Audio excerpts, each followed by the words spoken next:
So we're reaching the end of 2023. We have lists coming out left, right, and center. Knockout of the year, submission of the year, fighter of the year. And that's all very good and well. But we're going to do a different list over here. It's going to be the most cringy, the most delusional, the most exposed fighter of 2023. And we could probably do a list of 20 cringy, delusional, exposed fighters this year. But we'll cut it down to 5. We'll make it as entertaining as we can. And we'll see who comes out as the cringiest, most delusional fighter of 2023. Before we get into that, if you could head over and subscribe to the channel, I'd really appreciate that. It helps grow the channel and helps us to keep on exposing these dudes. So I appreciate that. Cheers. So we're going to jump in at number 5. It's going to be Bobby Green and Sugar Sean O'Malley. So I suppose we'll start with Bobby Green. Really like the dude. Think he's got a great style. Really like his energy inside the octagon, and was loving his energy outside of the octagon during the BLM riots a couple of years ago. You know, he brought his father on screen. He explained how his real father just was incapable of looking after him. Nothing surprising there. It was a real wholesome moment, and we really saw him talk about the content of your character over the color of your skin, about how hate can't battle hate. Love has to battle hate. And obviously going out burning down neighborhoods across the country showed none of that. So you were kind of looking at Bobby Green thinking, dude, this is the guy. And he sounded legit, he sounded honest and wholesome. So as the fights rolled in 2023 for Bobby Green and the paychecks got bigger and bigger, so did the ego and so did the swag. And not in a good way. We found ourselves watching Bobby Green on embedded videos, walking through supermarkets, shouting at people wearing gold chains and balaclavas, saying it's okay, we're black, constantly referencing being black, kind of talking about his dad in a real shitty, derogatory way. My dad, I got a little white dad. Then he talked a little bit about busting up Sean Strickland. He would call me to go over and spar with Sean. Sean was fighting at 185. I'm a 155er, but I would beat the dog shit out of him. Ask him to this day. And you were just like, this is cringe, delusional, and needed to be spoken about. I did many a video on it. I covered him. It was what it was. So he slots in there at number 5. Cringy, delusional, racist. Common thread in the top 5 you'll find this year. Joint number 5 with him is Sugar Sean O'Malley, and I'll just breeze through the Sugar Sean O'Malley stuff because, to be honest with you, as the numbers have been exposed recently, the fans are 13-year-old people on TikTok. Really cool style. Looks great on like TikTok reels and YouTube shorts and stuff like that. You know, like kind of stepping off, one punches, knocking guys and walking away. You don't really see him getting his face blasted in by Chito Vera that time or his legs chopped in half. That's not really on his highlight reel or on his TikToks. And it's not even on his mind because he actually doesn't even acknowledge that happened. Whatever. And with his fan base being so young, children, early teenagers, you'd expect some sort of decent promotion from this guy. What we actually get is him promoting smoking, drinking, that sort of shit on a daily basis. As for his marital status, we know he's got an open relationship. He speaks about it regularly. He spoke about it middle of the year, beginning of last year. I don't know when it was, but we'll slot it into 2023 for the sake of it. And it was a kind of cringe interaction. Then she got back from Sedona, and we remember the night. Or the day. It was right before I came and hit mitts. Because I was, and we made sweet love. But I didn't bust in her. I don't understand. How to be that's pre-com. what you said. You didn't bust. So that had was to have been damn. like a. But it was like to where we were and I stopped.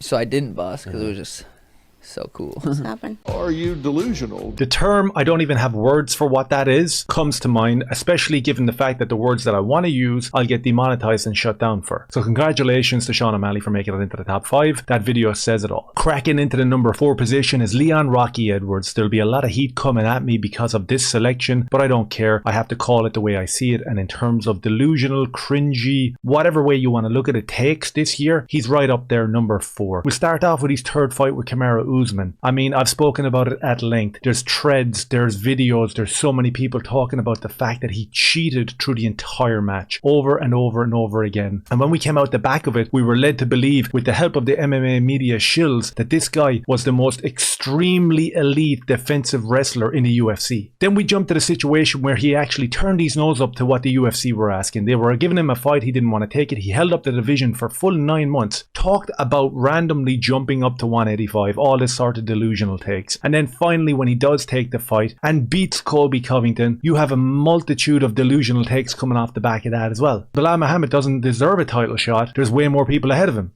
What? So I think, predicated on the fact that we have all been gaslit into believing that he's this elite defensive wrestler, and the fact that he doesn't want to actually fight in the welterweight division, and the fact that the number 1 contender, he is telling him that he doesn't deserve it, after the dude is literally beating everyone, that elevates him to the point of being delusional in my eyes. That's why he's in there at number 4. Okay, another controversial take coming in here for number 3, and it's Sean Strickland, one of my favorite fighters in the UFC. Absolutely put a beat down on Israel Adesanya, and you love to see it. I would say 95% of his takes on Twitter or just in interviews, I agree with. Absolutely love the guy. Looking forward to his fight next month. It's going to be awesome. But in terms of being hypocritical or delusional, we have to call that out as well, even with the guys that we like. First of all, we saw his tweets talking about Middle Eastern wars, which he doesn't really understand, and he's calling for mass amounts of people to be hurt. Not really interested in that type of stuff from Sean Strickland. Then you see him going heavily after the likes of an Ian Gary, and rightly so, and then receiving like legal threats from the guy, then having this massive public back and forth with Ian Gary really led the way for other fighters to look at what Ian Gary was at and say, you know what, I kind of agree with Sean Strickland. And the majority of the community and the world were behind him. And then 2 weeks later, whether it was an ironic tweet or whether it was him just being a little bit emotional, because we know that he's known for that, he kind of does a little reversal on it and starts saying, hey guys, stop bullying him out of the UFC, and you also bullied my friend. Now, a lot of people were saying that this might have been a joke. I don't think so, given the fact that he kind of drifted into this really strange state of mind right after this series of tweets. So for me, that was a little bit of a bitch move, calling people out for talking shit on Ian Gary when you were the one who kind of instigated and blew the whole thing up. Again, this type of stuff has to be called out. During the press conference for his upcoming fight with Dricus du Plessis, he gets into a back and forth with Sean O'Malley and Dricus du Plessis, and there is some harsh words spoken, garbage that no one even wants to hear inside in a press conference or anything got to do with the fight game, but we understand it because these guys do lock themselves into cages and try to kill each other as well. So we have to understand that aspect of it in terms of the shit talk that goes with it. But for a person who talks so much shit, talks about people who have been deceased and kind of laughs about it, jokes about people getting hit with buses, all this type of stuff coming out of Sean Strickland's mouth, the majority of the community kind of hold up their hands and go, okay, that's Sean Strickland, he's a bit crazy. But when the shoe is on the other foot, we get monologues on Twitter actually crying and whinging about it.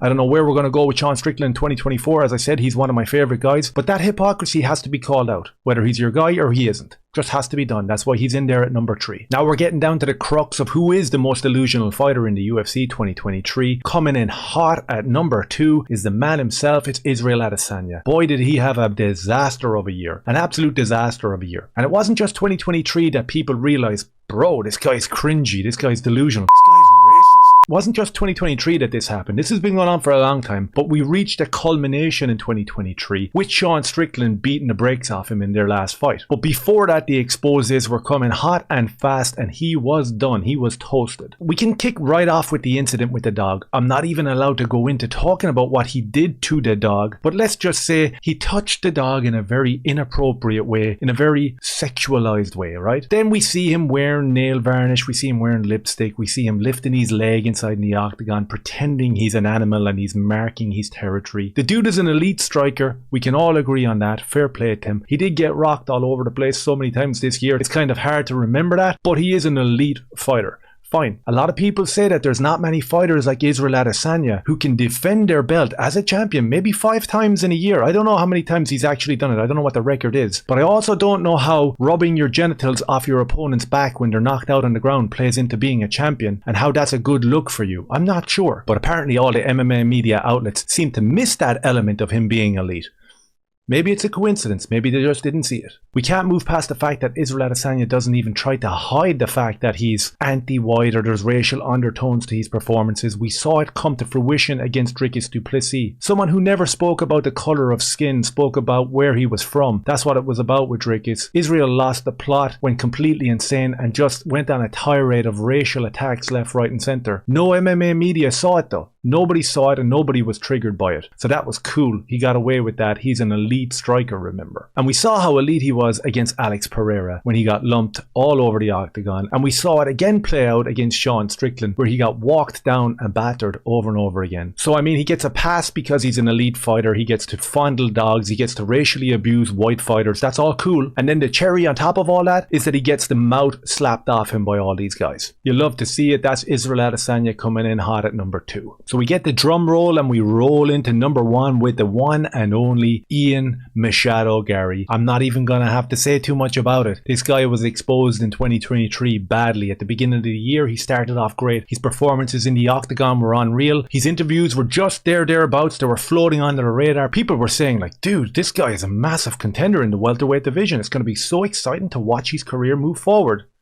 And then it all went downhill. Ian and his promotional team and his managerial team got a little bit ahead of themselves, started to believe their own hype, and it all went dreadfully wrong. We don't even need to go through the long list of absolute and utter disgraces, but we can mention the fact that he put Jeff Neal's mugshot on a t-shirt. A lot of people didn't like that. Jeff Neal definitely didn't like that. But it is what it is. He was building up the fight. But it was the backstory behind it when we saw that it was his wife's idea, that it wasn't really his idea, that he had actually reached out in private messages to Jeff Neal, being extremely pleasant and saying, dude, cheers for taking the fight. And then we see behind the scenes footage of his wife laughing and joking, picking out the t-shirts, sneering and mocking Jeff Neal and saying, we love to disrupt. So people didn't like that. Then we move to the Neil Magny stuff. Neil Magny makes a complete and utter slip up during a press conference. Ian Garry jumps on it, and Neil Magny almost loses his children because of the petulance from Ian Garry to try promote a fight, listening to the advice from his managerial PR team / wife. So that's where people were with Ian Garry. They were like, holy shit. And after that, then you know what happened. The internet came for him. People did exposes, and then he attacked small content creators. He attacked Sean Strickland. He tried to shut everybody down that was talking shit about him. Then leading into the biggest fight of his career,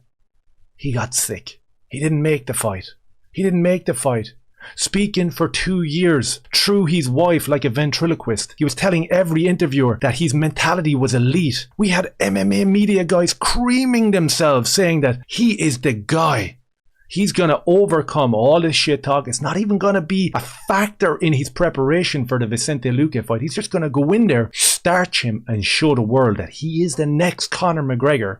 Except for none of that happened. He backed out, ran away, put pictures up online of him pretending to be sick. Then he started phoning live MMA shows, and then his wife was telling him what to do and he was pretending to be sick. Then it all got extremely bizarre, like an episode of Black Mirror, and that's where we are with Ian Garry. I mean, we could add so much more to the #1 cringiest, most delusional fighter of 2023, Ian Garry, but all you gotta do is jump over onto his Instagram and have a look at his latest post. He's lying down on couches with all different sets of clothes pretending to be sick. And what way does the UFC reward this type of behavior? When he gets a fight booked straight away, whilst Vicente Luque is still sitting there having no money because Ian didn't show up for that fight and having no fight booked for himself, and Ian Garry is loving it. So there was no repercussions for this type of behavior with Ian Garry. He's cruising around on social media telling people that all the hate isn't real, guys, because, you know, I'm still winning. That is enough to top the list for the most delusional, cringy, disgusting fighter of 2023.